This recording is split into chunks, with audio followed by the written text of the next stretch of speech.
Bismillahirrahmanirrahim. Assalamualaikum warahmatullahi wabarakatuh. Innal hamdalillah nahmaduhu wa nasta'inuhu wa nastaghfiruh wa na'udzu billahi min shururi anfusina wa sayyiati a'malina. Man yahdihillahu fala mudilla lahu wa man yudlil fala hadiya lahu. Asyhadu an la ilaha illallah wahdahu la syarika lahu wa asyhadu anna Muhammadan abduhu wa rasuluhu la nabiyya ba'dah. Ya ayyuhalladzina amanu taqullaha haqqa tuqatih wa la tamutunna illa wa antum muslimun. Ya ayyuhan nasu ittaqu rabbakumul ladzi khalaqakum min nafsin wahidah wa khalaqa minha zawjaha wa batha minhuma rijalan katsiran wa nisaa'a wattaqullaha alladzi tasaaluna bihi wal arham innallaha kana 'alaikum raqiba. Wa ba'd. Bapak-bapak dan ibu-ibu jamaah salat subuh Masjid Baitur Rahmah, puji syukur kita panjatkan kehadirat Allah Subhanahu wa taala. Alhamdulillah, di kesempatan pagi yang berbahagia ini kita masih diberikan taufik untuk bisa melaksanakan salah satu kewajiban kita semua, yaitu melaksanakan salat subuh. Alhamdulillah bisa kita laksanakan secara berjamaah. Mudah-mudahan amal ibadah yang kita lakukan diterima oleh Allah Subhanahu wa taala, dan mudah-mudahan Allah Subhanahu wa taala senantiasa memberikan kita semua hidayah agar bisa istiqomah beribadah kepada Allah Subhanahu wa taala. Salawat beriring salam tentunya tidak lupa kita sampaikan kepada suri tauladan kita semua, baginda Rasulullah Muhammad sallallahu alaihi wasallam. Bapak-bapak dan ibu-ibu, hari ini kita berada di bulan Sya'ban, yaitu pintu gerbang menuju bulan Ramadan. Bulan Sya'ban, satu bulan di mana kita mempersiapkan diri kita dengan sebaik-baiknya dalam rangka menyambut kehadiran satu tamu yang mulia, satu tamu yang kita nanti-nantikan, yaitu bulan Ramadan yang penuh dengan keberkahan. Dan bulan Sya'ban ini tentunya adalah satu bulan yang istimewa, sebagaimana diriwayatkan bahwasanya ada sahabat Usamah bin Zaid, beliau memperhatikan dan melihat bahwasanya baginda Rasulullah sallallahu alaihi wasallam memperbanyak ibadah di bulan Sya'ban. Kemudian beliau bertanya kepada baginda Rasulullah sallallahu alaihi wasallam tentang apa alasan beliau memperbanyak ibadah di bulan Sya'ban, khususnya ibadah puasa. Maka baginda Rasulullah sallallahu alaihi wasallam berkata, bulan Sya'ban itu, kata beliau, adalah bulan yang banyak dilalaikan oleh manusia. Baina Rajab wa Ramadan, posisinya ada di antara bulan Rajab dan ada di antara bulan Ramadan. Turfa'u fihi al-a'mal ila rabbil alamin. Kata baginda Rasulullah sallallahu alaihi wasallam, di bulan Sya'ban amal-amal manusia diangkat, artinya dilaporkan kepada Allah Subhanahu wa taala. Wa uhibbu an yurfa'a amali wa ana sha'im, dan aku suka saat amalku diangkat, dilaporkan kepada Allah Subhanahu wa taala sedangkan aku dalam kondisi sedang berpuasa. Oleh karenanya, ma'asyiral muslimin, sebagian ulama berpendapat bahwa perumpamaan bulan Sya'ban itu adalah seperti awan. Rajab seperti angin, Sya'ban seperti awan, adapun Ramadan adalah hujan. Artinya kalau tidak ada angin, tidak ada awan yang bergerak. Kalau tidak ada awan, tidak ada hujan yang turun. Ada lagi sebagian ulama berpendapat, Bapak dan Ibu sekalian, bulan Rajab itu waktunya kita menyiram. Setelah di bulan Rajab kita menanam, bulan Sya'ban kita menyiram. Mudah-mudahan di bulan Ramadan kita memanen, memetik hasil yang terbaik, yaitu amal ibadah yang pahalanya dilipat gandakan oleh Allah Subhanahu wa ta'ala. Bapak-bapak dan ibu-ibu jamaah salat subuh Masjid Baitur Rahmah, di kesempatan pagi yang berbahagia ini tema besar kita adalah sejarah disyariatkannya puasa. Tentunya puasa ini adalah satu ibadah yang mulia, satu ibadah yang agung. Karena begitu mulia dan agungnya ibadah puasa, Bapak dan Ibu sekalian, sebagaimana kita sudah tahu semua, ibadah puasa telah disyariatkan oleh Allah Subhanahu wa ta'ala sejak dahulu. Sebagaimana yang Allah firmankan, ayatnya sudah kita hafal semua, kama kutiba 'alal ladzina min qablikum, bahwa puasa ini telah diwajibkan atas umat sebelum kalian. Artinya bukan hanya umat baginda Rasulullah sallallahu alaihi wasallam, bahkan umat sebelum kita mereka berpuasa. Dalam hadisnya Rasulullah berkata, faslu ma baina siyamina wa siyami ahli kitab aqlatus sahur. Yang membedakan puasa kita dengan puasa ahli kitab adalah makan sahur. Artinya puasa sudah ada sejak dahulu. Dalam hadis yang sahih Rasulullah berkata, sebaik-baik puasa adalah puasanya Nabi Daud. Kana yasumu yauman wa yuftiru yauman. Nabi Daud itu biasa berpuasa satu hari dan berbuka satu hari. Ketika Nabi Muhammad SAW sampai ke kota Madinah, setelah beliau berdakwah 13 tahun di kota Mekah, beliau mendapati orang-orang Madinah berpuasa di tanggal 10 Muharram, atau yang kita kenal dengan puasa Asyura. Kita kenal dengan puasa apa, Bapak dan Ibu? Puasa Asyura, yaitu tanggal 10 Muharram. Kemudian beliau sallallahu alaihi wasallam bertanya kepada para sahabat di kota Madinah, kenapa orang-orang Yahudi berpuasa di tanggal 10 Muharram?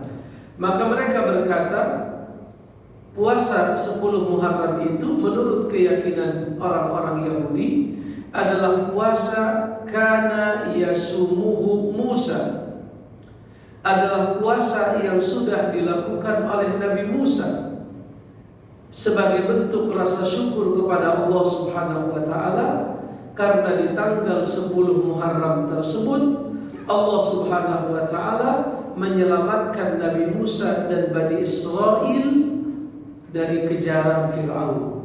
Jadi kalau kita baca Al-Quran, Bapak dan Ibu sekalian, di mana diceritakan di dalamnya Allah memerintahkan Nabi Musa untuk memukulkan tongkatnya.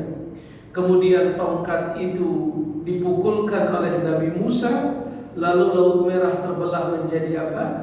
Menjadi dua bagian. Itu terjadi di bulan Muharram dan terjadinya di tanggal 10 Muharram.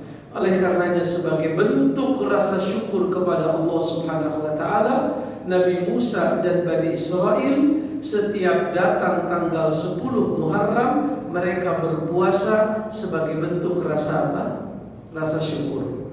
Maka baginda Rasulullah sallallahu alaihi wasallam berkata, nahnu aula bi Musa, kita lebih berhak atas Nabi Musa dibandingkan Bani Israel. Artinya kita juga harusnya bisa melanjutkan syariatnya Nabi Musa. Dijelaskan oleh para ulama, bukan berarti Nabi Muhammad mengikuti Nabi Musa, karena ada riwayat yang sahih bahkan sebelum hijrah Nabi sudah terbiasa berpuasa di tanggal apa? 10 Muharram. Dan ketika mereka tahu bahwa orang-orang Yahudi berpuasa juga di tanggal 10 Muharram, itu menjadikan Nabi Muhammad dan para sahabat semakin apa? Semakin bersemangat. Artinya, Bapak dan Ibu sekalian, para hadirin rahimakumullah, dari hadis-hadis ini kita bisa ambil kesimpulan bahwa puasa itu syariat yang sudah apa? Sudah ada bahkan sebelum diutusnya Nabi Muhammad sallallahu alaihi wasallam. Bapak dan Ibu sekalian, kalau kita membaca kitab-kitab sejarah, kita mendapatkan satu informasi penting bahwasanya ayat-ayat yang memerintahkan Rasul dan para sahabat berpuasa, yaitu surat apa? Al-Baqarah ya, 183, 184, 185, 186 sampai dengan 187 itu turunnya di kota Madinah. Itu turunnya di mana, Pak? Di kota Madinah. Disebutkan oleh para ahli sejarah, Al-Baqarah 183 dan Al-Baqarah 184 itu turunnya di bulan Sya'ban.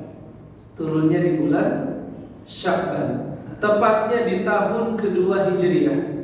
Artinya 2 tahun setelah baginda Rasulullah Sallallahu Alaihi Wasallam hijrah ke Madinah, turunlah ayat yang mewajibkan berpuasa. 13 tahun di Mekah, kemudian 10 tahun di Madinah, 2 tahun beliau tinggal di Madinah, tepatnya di bulan Sya'ban turunlah ayat yang kita semua insya Allah sudah hafal, ya ayyuhalladzina amanu kutiba alaikumus syiyam kama kutiba alal ladzina min qablikum la'allakum tattaqun. Wahai orang-orang yang beriman, kata Allah Subhanahu wa taala, telah diwajibkan atas kalian berpuasa sebagaimana diwajibkan atas umat sebelum kalian agar kalian bertakwa. Berarti kalau ayat-ayat tentang puasa itu turun di bulan Sya'ban, maka kita bisa memastikan Bapak dan Ibu sekalian bahwa puasa yang pertama kali dilakukan oleh Nabi Shallallahu Alaihi Wasallam itu berbarengan dengan peristiwa Perang Badar. Betul atau tidak? Karena kalau kita baca sejarah, kita mendapatkan satu informasi, kita mendapatkan satu fakta bahwa Perang Badar Al-Kubra itu terjadinya di tahun kedua Hijriah. Dan menurut urutan setelah bulan Sya'ban tentunya bulan apa? Ramadan. Artinya ayat-ayat tentang puasa Ramadan, ayat-ayat yang di dalamnya Allah memerintahkan puasa Ramadan itu terjadi 1 bulan sebelum terjadinya perang apa? Perang Badar. Ini memberikan kepada kita satu isyarat yang sangat penting bahwa puasa itu tidak identik dengan apa, Pak? Dengan apa, Pak Fikri? Tidak identik dengan malas, tidak identik dengan tidur, tidak identik. Seringkali kita mendengar katanya tidurnya orang yang berpuasa itu ibadah. Betul atau tidak? Betul atau tidak, Bapak dan Ibu? Tidurnya orang yang berpuasa itu ibadah. Tapi di sisi yang lain kita mendapatkan satu fakta sejarah bahwa puasa pertama yang dilalui oleh Nabi dan para sahabat itu berbarengan, bertepatan dengan peristiwa Perang Badar, di mana ada 300 sekian belas orang pasukan Nabi berhadapan dengan 1000 pasukan orang-orang apa? Bagaimana kita mengkorelasikan antara puasa pertama yang dilakukan oleh Nabi yang bertepatan dengan Perang Badar dengan pernyataan bahwa tidurnya orang yang berpuasa itu apa? Ibadah. Bagaimana kita mengkorelasikannya? Dijelaskan oleh para ulama bahwa yang dimaksud dengan tidurnya orang yang berpuasa itu adalah ibadah daripada orang yang berpuasa itu melakukan maksiat. Daripada orang yang berpuasa itu apa? Melakukan maksiat. Artinya bahwa tidur itu dianggap ibadah itu sebagai standar yang paling apa itu, Pak? Standar yang paling rendah. Kenapa kita katakan tidur itu dianggap standar yang paling rendah? Alasannya satu, bahwa puasa pertama yang dilakukan oleh Nabi itu bertepatan dengan peristiwa perang Badar. Alasan yang kedua, kenapa tidur itu adalah ibadah yang paling rendah, sebagaimana dijelaskan oleh para ulama, karena daripada seorang yang berpuasa itu tidak bisa menjaga lisannya, daripada orang yang berpuasa itu tidak bisa menjaga perbuatannya, maka lebih baik dia tidur. Berarti ini ibadah yang paling ibadah dengan standar yang paling minimal, karena ibadah itu dilakukan dalam rangka menjauhkan diri kita dari yang namanya maksiat. Walaupun semestinya orang-orang yang beriman itu orang-orang yang yakin dengan adanya kehidupan setelah kematian, mereka berusaha mengambil standar yang paling tinggi. Dalam arti begini Pak, kalau memang benar, kalau seandainya benar tidurnya saja bernilai ibadah, lalu bagaimana dengan zikirnya? Masya Allah. Lalu bagaimana dengan qiraatul Quran? Lalu bagaimana dengan sholatnya? Lalu bagaimana dengan sedekahnya? Lalu bagaimana dengan ibadah-ibadah yang lain? Dan hendaknya kita berlomba-lomba melaksanakan ibadah di bulan Ramadan, karena sebagaimana kita ketahui, amal ibadah di bulan Ramadan pahalanya dilipat gandakan oleh Allah Subhanahu wa ta'ala. Tentunya Bapak dan Ibu sekalian, setelah kita mengetahui bahwasanya ayat-ayat tentang puasa itu turunnya kapan tadi Pak? Di bulan Sya'ban tahun kedua Hijriah. Muncul pertanyaan, berapa kali Nabi Muhammad SAW berpuasa Ramadan? Jawabannya kata para ulama, berdasarkan kesepakatan para ulama, Nabi Muhammad SAW 9 kali. Nabi Muhammad berapa Pak? 9 kali. Beliau itu wafat di tahun ke-11. Wafat di tahun ke-11 di bulan Rabiul Awal, di hari dan di tanggal yang sama dengan beliau dilahirkan. Beliau tinggal di Madinah 11 tahun. Turun ayat puasa tahun kedua Hijriah. Tahun kedua Hijriah. Berarti beliau berpuasa dari tahun kedua Hijriah sampai tahun ke-10. Di tahun yang ke-11 belum sampai Ramadan, baru sampai bulan Rabiul Awal, Allah Subhanahu wa ta'ala memanggil beliau. Oleh karenanya dijelaskan oleh para ahli sejarah bahwa puasa yang dilakukan oleh Nabi kita Muhammad SAW berapa kali Pak? 9 kali. 9 kali beliau SAW melaksanakan yang namanya puasa Ramadan. Lalu muncul pertanyaan Pak, sebelum puasa Ramadan apakah Nabi Muhammad SAW berpuasa ataukah tidak? Tadi sudah kita sampaikan bahwa beliau berpuasa Asyura, yaitu puasa Muharram. Masalahnya kalau kita katakan bahwa puasa Asyura itu adalah puasa yang diwajibkan oleh Allah sebelum Ramadan, berarti puasanya cuma setahun berapa kali? 1 kali, di tanggal 10 Muharram. Dan ternyata beliau tidak hanya puasa di tanggal 10 Muharram, tetapi ada hadis yang sahih dari Anas bin Malik bahwasanya Nabi SAW, begitupun para sahabat, kana yasumu 3 ayyamin min kulli syahr. Bahwa Nabi SAW sebelum diwajibkan puasa Ramadan, beliau berpuasa 3 hari setiap bulan. Jadi Nabi itu berpuasa berapa hari Pak? 3 hari setiap bulan. Karena yasumu 3 ayyamin min kulli syahr. Beliau itu dan para sahabatnya biasa berpuasa 3 hari setiap bulan. Kalau 3 hari setiap bulan, kebaikan itu dikali berapa kata Nabi? Al-hasanatu bi asyri amthaliha. Bapak pernah mendengar tidak? Ada hadis yang mengatakan man shoma Ramadana Apa artinya itu Pak? Man, barang siapa soma, berpuasa, Ramadana, Ramadan, thumma, kemudian atba'ahu, dia lanjutkan sittan min Syawal, dia lanjutkan dengan puasa 6 hari di bulan apa? Di bulan Syawal, kana kasiyamid dahar, maka dia mendapatkan pahala seperti berpuasa 1 tahun. Betul atau tidak? Bagaimana cara menghitungnya? Ramadan berapa hari? 30. Bulan Syawal berapa kali?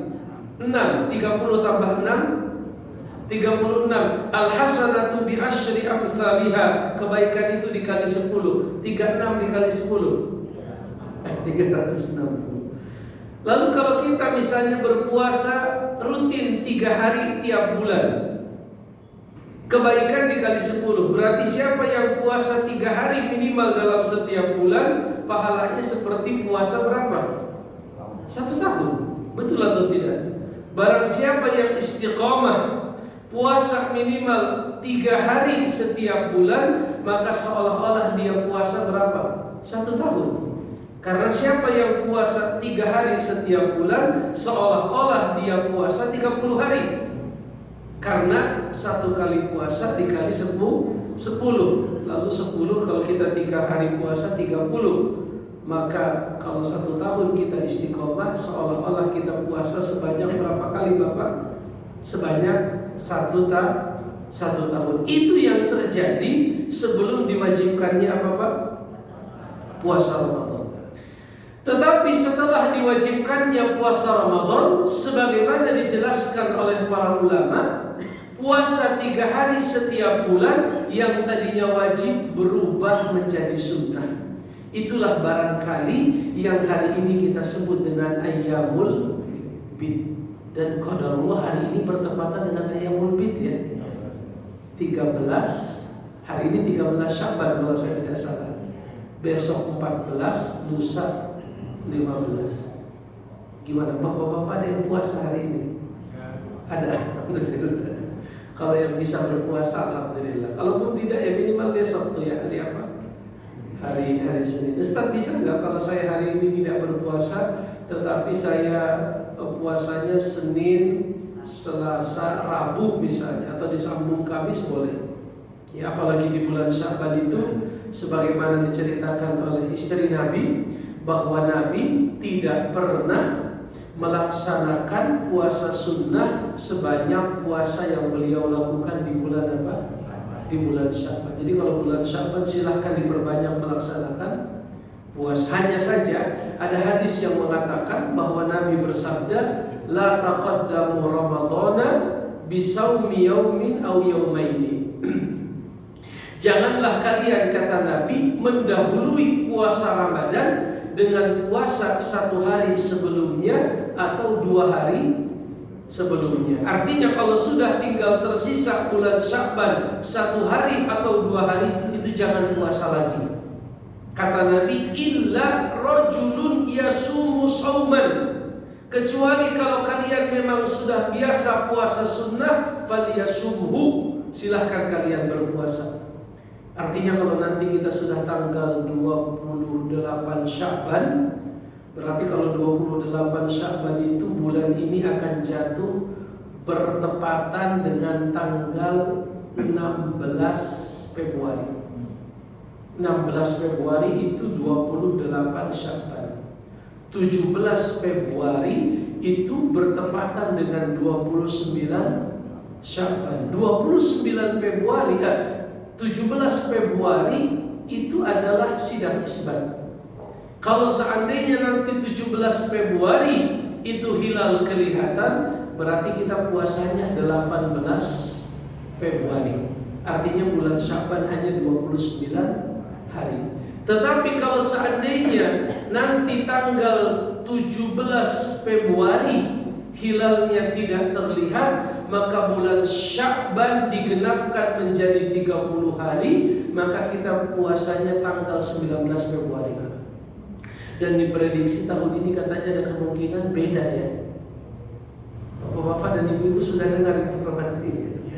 Jadi diprediksi tahun ini sebagian umat Islam di Indonesia puasanya tanggal 18. Tapi besar kemungkinan mayoritas saya dengar akan berpuasa di tanggal 19. Kemungkinan ini masih sifatnya prediksi berdasarkan hisab. Karena hisab Kementerian Agama itu berbeda dengan hisab sebagian ormas Islam. Ada sebagian ormas Islam yang hasil hisabnya tanggal 18, sedangkan sebagian yang lain itu tanggal 19. Tetapi kalau saya senantiasa menunggu pengumuman dari Kementerian Agama. Kalau saya seperti itu, setiap tahun saya selalu berusaha mengikuti pengumuman dari kementerian. Kalau sebagian katanya ada yang puasanya pengennya belakangan, tapi lebarannya Jadi ada sebagian orang saya tanya, Pak, kapan puasa? Ustaz, kalau kita puasanya pengennya belakangan, tapi lebarannya pengennya apa? La haula wala quwwata. Boleh atau tidak? Kalau itu berarti nyari-nyari itu, Pak?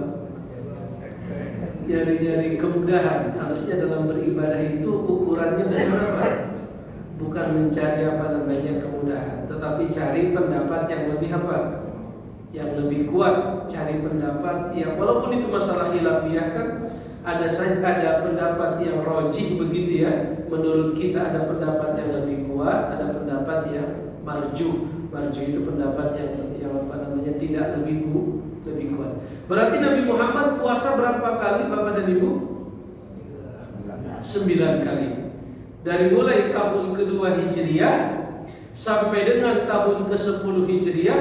Adapun tahun ke-11 Hijriah beliau tidak sempat berpuasa karena beliau Muharram, Safar, Rabiul Awal, baru 3 bulan beliau lewati di tahun ke-11 beliau sudah dipanggil oleh siapa?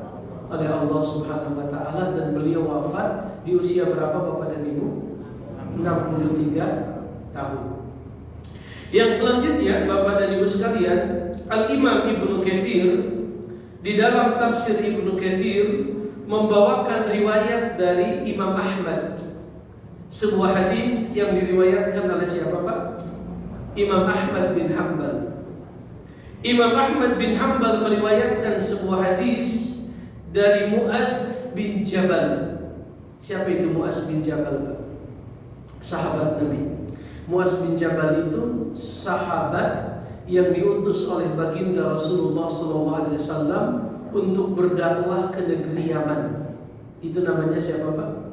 Mu'adz bin Jabal. Kalau Abu Bakar As-Siddiq digelari As-Siddiq. Kalau Umar digelari apa Pak? Al-Faruq.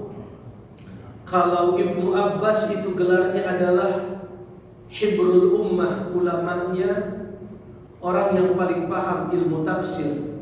Kalau Zaid bin Thabit orang yang paling paham ilmu waris. Kalau Khalid ibn Walid Saifullah, pedang Allah. Kalau Hamzah bin Abdul Muttalib adalah apa? Asadullah. Maka Mu'adz bin Jabal adalah faqihu hadhil ummah. Kata Nabi SAW, orang yang paling paham masalah fikih di antara umatku adalah siapa? Mu'adz bin Jabal. Mu'adz bin Jabal berkata, uhilatis salatu thalathata ahwalin wa uhilas siyamu thalathati ahwalin. Salat itu mengalami 3 kali perubahan, puasa juga mengalami 3 kali perubahan. Salat mengalami berapa kali Pak? 3 kali perubahan. Puasa juga mengalami 3 kali. Sekarang salat dulu. Salat kata Mu'adz bin Jabal mengalami 3 kali perubahan. Maksudnya apa Pak?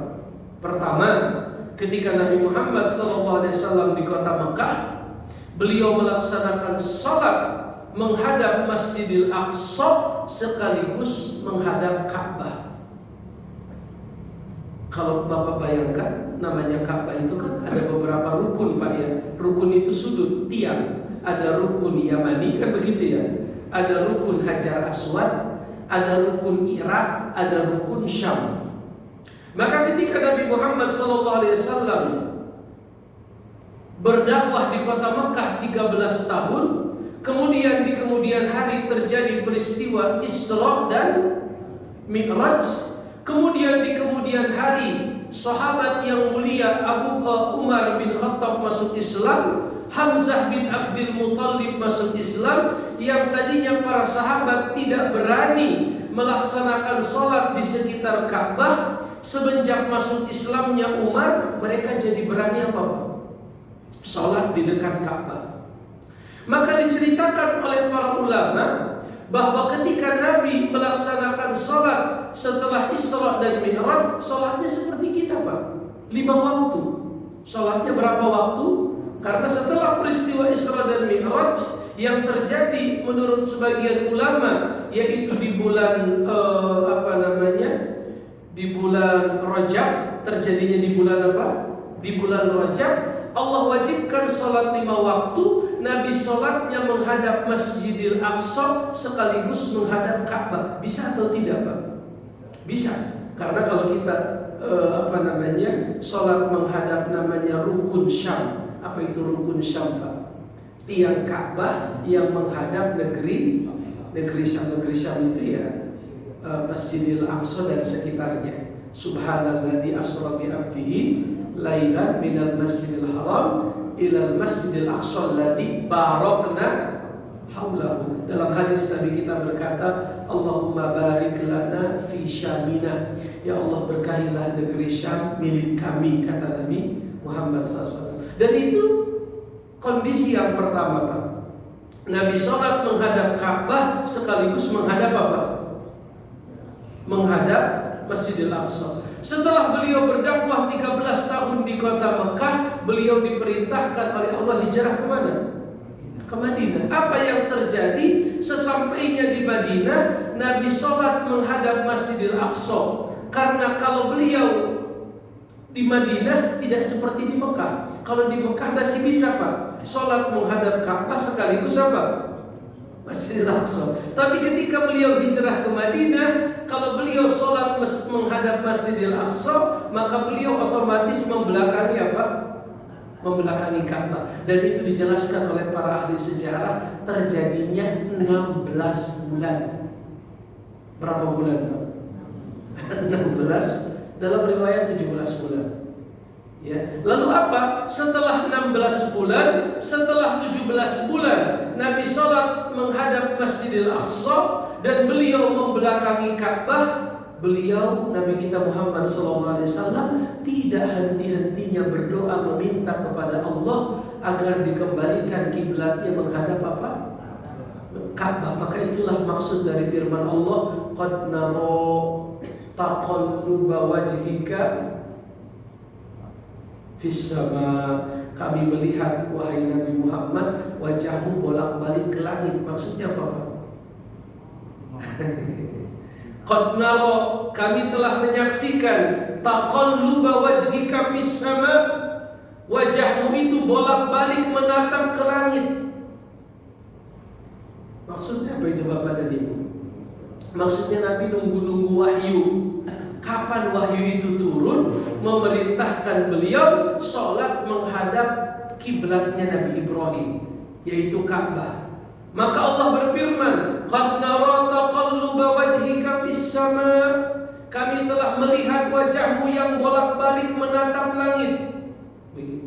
Falanuwalliyannaka qiblatan tarduha, akan kami arahkan kamu ke arah kiblat yang kamu sukai. Apa kata Allah? Fawalli wajhaka syatral Masjidil Haram. Semenjak hari ini, kata Allah, arahkan wajahmu ke arah apa? Berarti sholat mengalami berapa kali perubahan, Pak? 3 kali. 1, sholat menghadap Ka'bah sekaligus Al-Aqsa. 2, menghadap Al-Aqsa membelakangi Ka'bah. Yang ketiga, sholat menghadap apa? Ka'bah. Itulah yang sampai sekarang masih kita apa? Laksanakan. Jelas atau tidak, Pak? Itu perkataan Mu'adz bin Jabal, bahwa sholat uhilatis sholatu thalathata ahwalin. Salat itu mengalami 3 kali perubahan dan puasa juga mengalami berapa? Kalau salat kita sudah paham. Sekarang puasa, Pak.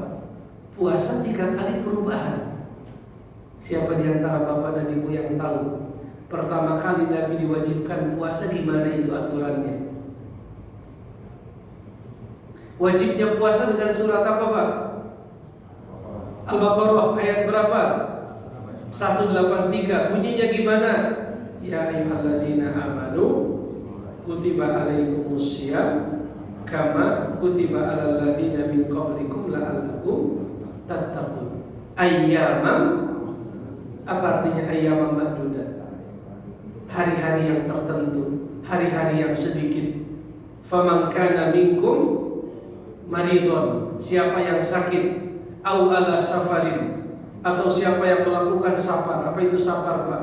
Perjalanan minimal 80 sekian kilometer. Fa'iddatun min ayyamin ukhra. Boleh dia tidak berpuasa kalau merasa berat, tapi harus diganti di hari yang wa alal ladina yutikunahu. Dan bagi orang-orang yang merasa berat melaksanakannya, fa fidyatun ta'amu miskin, maka bayarlah fidyah untuk orang-orang miskin. Mu'az bin Jabal, tadi siapa itu Pak Mu'az bin Jabal? Sahabat. Abdullah bin Abbas, siapa itu Pak Abdullah bin Abbas? Sahabat. Begitupun Ibnu Mas'ud ketika menjelaskan ayat ini, yaitu Al-Baqarah 183, 184, para sahabat berkata, dahulu kami diwajibkan oleh Allah berpuasa. Dengan turunnya Al-Baqarah 183 dan 184. Lalu bagaimana awal diwajibkannya puasa? Tadinya kata para sahabat Nabi, barang siapa yang ingin berpuasa maka itu bagus baginya. Wa antasumu khairal lakum in kuntum ta'lamun. Kalau kamu ingin berpuasa, puasa itu bagus. Tetapi pada hari itu siapa yang tidak mau berpuasa boleh, tetapi harus diganti dengan apa? Fidyah. Jelas atau tidak Bapak dan Ibu? Jadi ketika pertama kali turun ayat-ayat puasa, itu Allah Subhanahu wa ta'ala menjadikan puasa sebagai satu kewajiban yang sifatnya mukhayyar. Pernah dengar atau tidak Bapak dan Ibu? Jadi dalam Islam itu ada yang namanya wajib mukhayyar. Apa itu wajib mukhayyar? Kewajiban tapi kita boleh milih, Pak. Kewajiban tapi kita boleh apa? Boleh milih. Bapak pernah mendengar enggak Pak? Siapa yang bersumpah, sumpah, misalnya dia bilang demi Allah, dia sedang bertengkar dengan apa namanya? Bertengkar dengan saudaranya. Lalu dia bersumpah, demi Allah, saya tidak akan menginjakkan kaki di mana? Di rumah. Dia lagi apa itu? Lagi marah. Sehari 2 hari dia teringat hadis Nabi, la yadkhulul jannata qati'un, tidak akan masuk surga orang yang memutus apa? Tali silaturahmi. Dia mendengar hadis Nabi, tidak halal seorang muslim mendiamkan saudaranya lebih dari berapa? 3 hari. Maka dia menyesal dengan ucapannya, demi Allah, saya tidak akan menginjakkan kaki di mana? Di rumahmu. Sampai mati saya tidak akan apa? Saking apanya itu? Saking dia berantem sama saudaranya. Setelah sehari 2 hari dia menyesal, maka dia hendak apa namanya? Membatalkan sumpahnya. Tentunya dia harus bayar apa Pak? Kafarat. Apa kafaratnya kata Allah? Kafaratnya itu yang pertama adalah it'amu, memberi makan 10 orang miskin, atau memberi mereka pakaian, atau membebaskan budak, atau berpuasa sebanyak 3 hari. Itu kita sebut dengan kafaratul yamin. Apa namanya Pak? Kafaratul yamin. Apa itu kafaratul yamin? Kafarat sumpah. Ini namanya wajib mukhayyar. Apa itu wajib mukhayyar Pak? Allah mewajibkan beberapa hal dan dia serahkan kepada hambanya untuk memilih. Kalau kamu bersumpah kemudian kamu melanggar, silahkan pilih satu dari 4 hal. Apa tadi?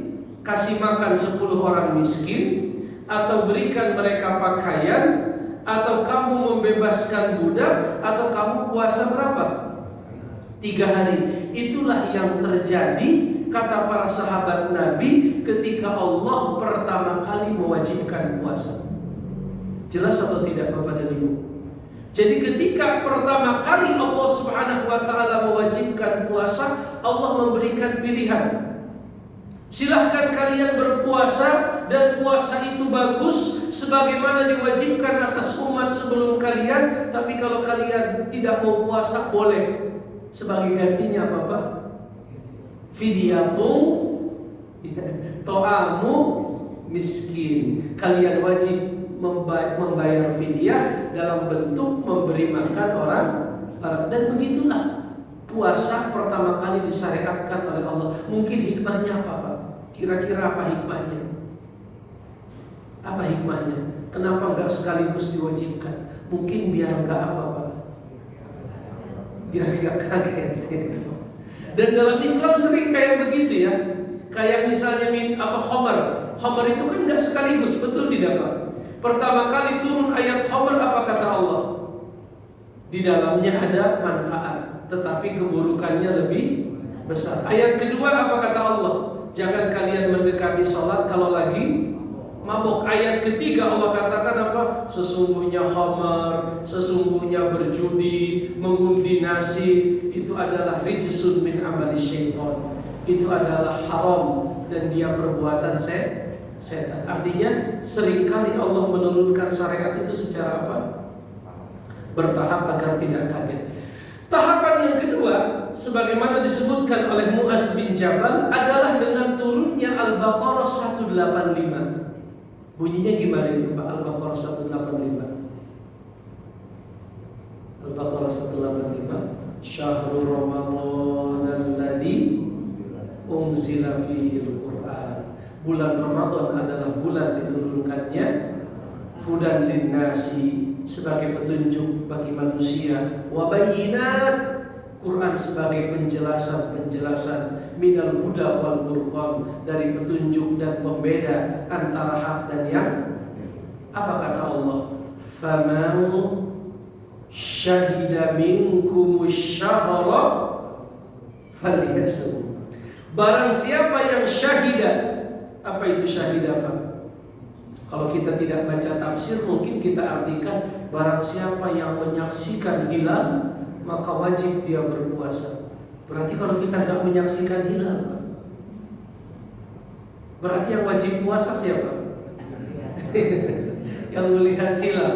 Tapi kalau kita baca kitab tafsir bukan begitu. Faman syahida minkumus syahra, syahida bimakna hadara. Barang siapa di antara kalian hadara, hadara itu artinya mukim. Barang siapa di antara kalian mukim, artinya dia tidak sabar, tidak melakukan perjalanan panjang. Ketika hilal itu terlihat, falyasum. Apa itu falyasum Pak? Maka wajiblah dia berpuasa. Anas bin Malik, Mu'az bin Jabal, Abdullah bin Abbas, Ibnu Mas'ud, mereka mengatakan semenjak turunnya Al-Baqarah 185, puasa itu berubah. Yang tadinya wajibnya adalah wajib mukhayyar, berubah menjadi wajib aini. Apa itu wajib aini Pak? Kalau bahasa kita fardu ain. Apa itu fardu ain?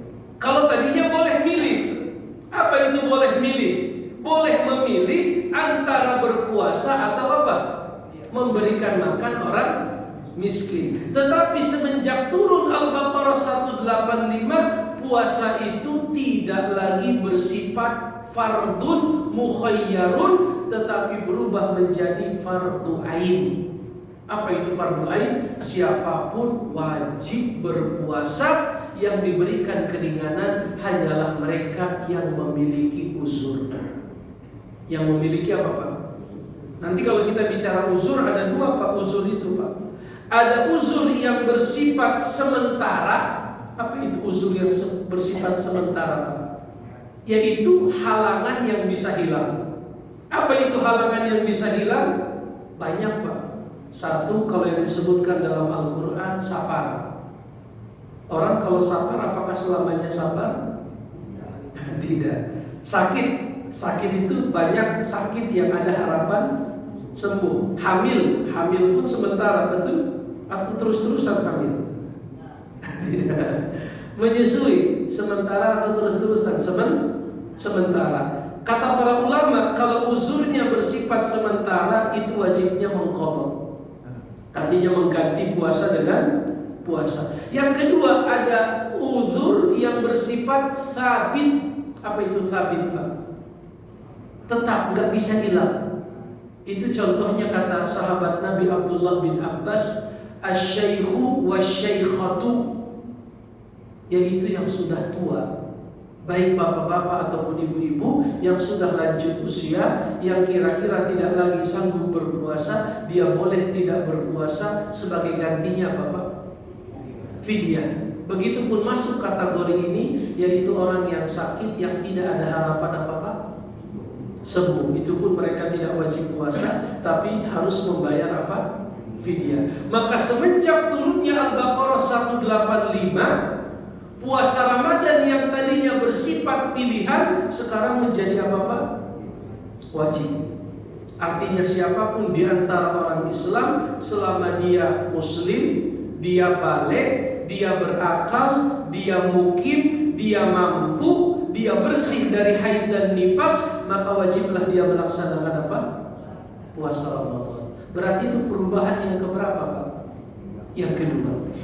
Ketika Al-Baqarah 185 ini turun, dijelaskan oleh para sahabat yang tadi namanya saya sebut, Mu'az bin Jabal, Abdullah bin Abbas, Abdullah bin Mas'ud, dan lain sebagainya.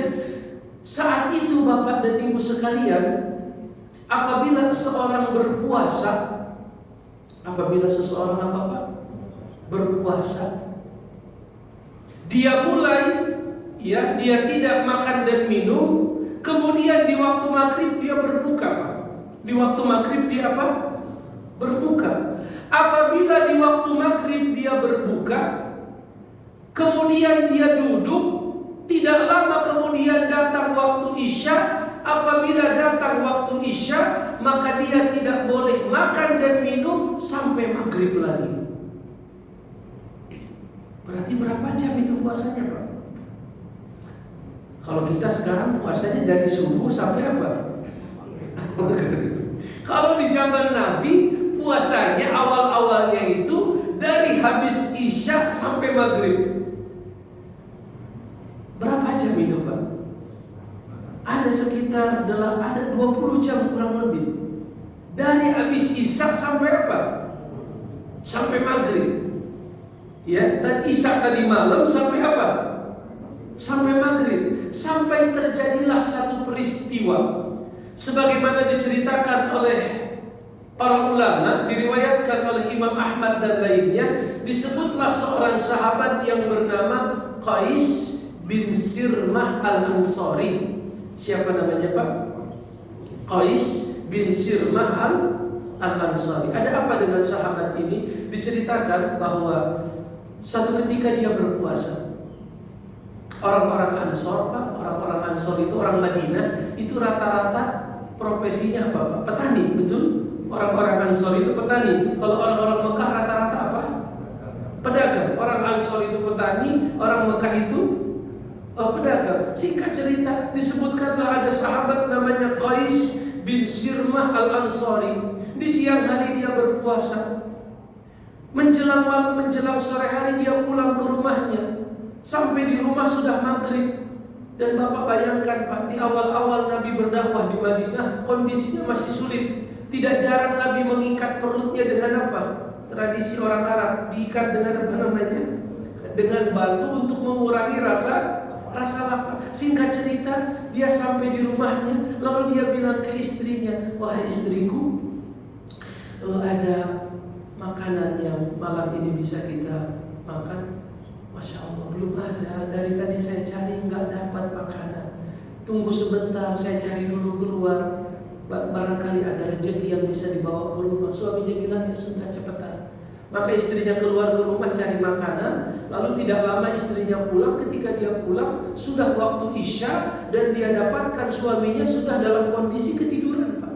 Mungkin karena dia kecapean.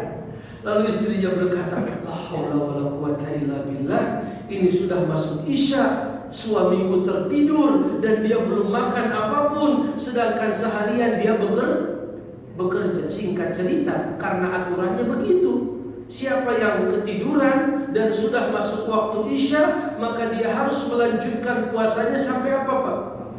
Sampai besok harinya. Singkat cerita, esok harinya di tengah hari dia pingsan. Maka sampailah berita itu kepada Nabi. Lalu Nabi berkata, kenapa itu bisa seperti itu? Diceritakan permasalahannya. Tidak lama setelah itu turunlah Al-Baqarah 187. Turunlah Al-Baqarah apa?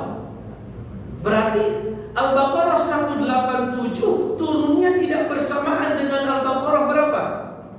Tadi kita bilang Al-Baqarah 183, 184 itu di bulan Sya'ban. Berarti Al-Baqarah 187 turunnya di bulan apa? Di bulan Ramadan. Apa bunyinya Al-Baqarah 187? Uhilla lakum. Begitu bunyinya, Pak, betul? Uhilla lakum. Apa artinya uhilla lakum, Pak? Telah dihalalkan untuk kalian. Berarti kalau telah dihalalkan sebelum ayat itu turun, apa hukumnya? Allah bilang uhilla lakum. Apa artinya uhilla lakum, Pak? Telah dihalalkan untuk kalian. Berarti kalau telah dihalalkan sebelum ayat itu turun, apa hukumnya? Haram. Uhilla lakum, telah dihalalkan lakum untuk kalian. Apa yang dihalalkan ya Allah? Lailatas siyam. Lailah apa artinya, Pak? Lailah malam, siyam puasa. Di malam-malam puasa apa yang dihalalkan untuk kami? Ar-rafathu ila nisaikum. Kalian mendekati, campur badan dengan istri kalian. Berarti sebelumnya halal atau haram? Haram. Lalu Allah berfirman, hunna libasun lakum. Istri kalian itu pakaian untuk kalian, kalian itu pakaian untuk mereka. Alimallahu annakum kuntum takhtanuna anfusakum. Allah tahu kalian merasa berat melaksanakan perintah Allah. Apa itu melaksanakan perintah Allah, Pak? Yaitu berpuasa dari Isya sampai apa? Sampai maghrib. Lalu Allah berfirman, fal'ana basyiruhunna. Mulai turunnya ayat ini, basyiruhunna, silahkan kalian dekati istri kalian. Wabtagu ma kataballahu lakum, carilah apa yang Allah takdirkan untuk kalian. Maksudnya anak keturunan. Kemudian Allah berfirman, mulai hari ini wakulu. Apa itu wakulu? Makanlah kalian. Washrobu, minumlah kalian. Hatta, batasnya. Hatta itu sampai. Batasnya, yatabayyana lakumul khaytul abyadu minal khaytil aswadi minal fajr. Mulai turunnya ayat ini, silahkan kalian makan dan minum sampai jelas mana benang putih, mana benang hitam. Disebutkan Adi bin Hatim, sahabat Nabi, ketika turun ayat ini, dia ambil benang putih, dia ambil benang hitam, lalu dia taruh di atas bantal. Dia taruh di mana, Pak? Benang putih, benang hitam. Lalu dia taruh di atas apa? Di atas bantal. Kemudian ketika pagi dia sahur, dia lihat benangnya belum kelihatan. Makanan itu terus. Bapak bayangkan 15 abad yang lalu. 15 abad yang lalu belum ada yang namanya Bapak listrik. Jadi dia taruh benang putih, dia taruh benang hitam. Prinsipnya apa? Wakulu, makanlah. Washrabu, minumlah. Sampai kelihatan benang putih dari benang itu sampai jam 6 pagi juga. Sampai jam 6 kayak begini, kalau kita matiin lampu, benang putih, benang hitam gak akan apa, Pak? Gak akan kelihatan. Maka Adi bin Hatim datang kepada Nabi sambil berkata, ya Rasulullah, itu udah saya amalin. Allah bilang makan dan minumlah sampai jelas benang putih dari benang. Itu benang gak kelihatan ya Rasulullah. Itu gimana? Maka Rasulullah bilang begitu. Bukan begitu wahai Adi bin Hatim. Benang putih itu maksudnya fajar. Benang hitam itu maksudnya malam. Karena fajar itu umpama benang putih. Ibaratnya ini kain hitam nih Pak ya. Ada kain hitam yang lebar. Ibaratnya ada benang ditaruh dari kanan ke kiri, dibentangkan. Itulah yang akan kita saksikan. Kalau rumah Bapak tingkat berapa, tingkat 3 atau tingkat sekian, Bapak melihat ke arah timur di pagi hari, lihatlah ke arah gunung. Fajar itu seperti benang putih, karena dia seperti warna putih yang membentang dari kanan ke kiri. Sedangkan di atas dan di bawahnya masih apa? Masih gelap. Dan Allah umpamakan yang namanya fajar itu seperti apa Pak? Benang putih dengan benang hitam. Maka semenjak hari itu Bapak dan Ibu sekalian, semenjak turunnya Al-Baqarah 1 berapa tadi? 187 yang tadinya di malam hari di bulan Ramadan, setelah Isya haram makan dan minum, haram mendekati istri. Maka semenjak itu di malam hari di bulan Ramadan Allah halalkan apa? Mendekati istri, makan dan minum. Batasnya adalah apa Pak? Hatta yatabayyana lakumul khaytul abyadu minal khaytil aswadi minal fajr. Dan itulah aturan yang berlaku sampai hari ini. Jelas atau tidak Bapak dan Ibu sekalian? Ini sudah syuruh atau belum Pak? Alhamdulillah. Ya, alhamdulillah. Berarti Bapak dan Ibu insya Allah sudah tahu sejarah apa? Sejarah tentang puasa. Mudah-mudahan ini bisa menambah menambah hasanah pengetahuan kita.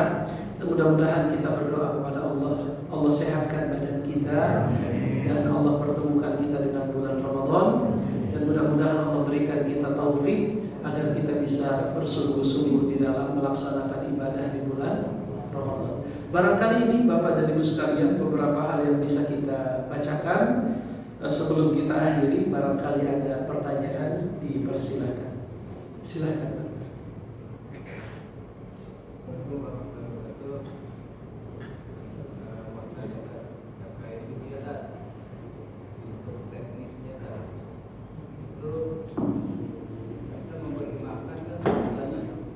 Memberi makan fakir miskin ya kan? Iya benar. Nah, memberi makan itu pengertiannya beras aja, atau beras plus lauk, atau nasi udah jadi dia tinggal makan. Itu yang pertama. Terus yang kedua, berapa kali? Karena kan orang Indonesia ini makan rata-rata 3 kali. Kalau memberi makan itu maksudnya kalau sekali ya masih lapar dia, karena dia biasanya pagi, siang dan malam atau sore. Baik, itu yang pertama. Terus yang kedua ini agak di luar konteks mungkin, tapi agak berhubungan.